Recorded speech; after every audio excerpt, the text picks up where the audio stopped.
Continuing coverage now from Michigan State University, the Board of Trustees in a meeting this morning to discuss multiple issues, among them the firing of Coach Mel Tucker for sexual harassment and calls for the board's chairman to resign following allegations of bullying. High-ranking politicians, including U.S. Senator Debbie Stabenow, have called for Rima Vassar to step down. 13 on your side's Trevier Gonzalez is live in East Lansing right now. Trevier, can you bring us up to date on what's been said so far?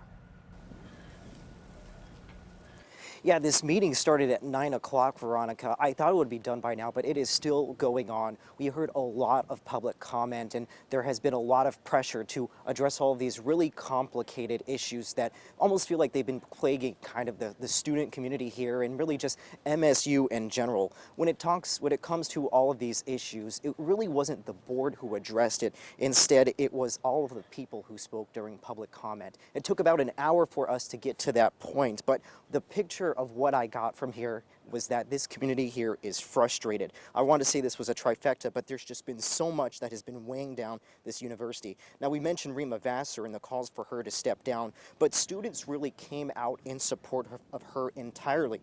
They were in her corner. They actually agreed that Vassar was really a scapegoat for many of these issues that have been going on at MSU. That goes in contrast to what has been said that she is a bully. Now, another big part of this is the convicted serial abuser, Larry Nassar. Now, those during public comment repeatedly said, release the Nassar documents, That's something that's been withheld due to attorney-client privilege, at least according to the board. Now, there were many people that spoke during public comment. Here's from one parent. This institution has not changed a lick since Nassar. You guys have still not answered what happened with Alan Haller and Mel Tucker. What actions did the university take? What were they followed up? Did you do anything at all until the newspaper came out, which is exactly what happened with Nassar.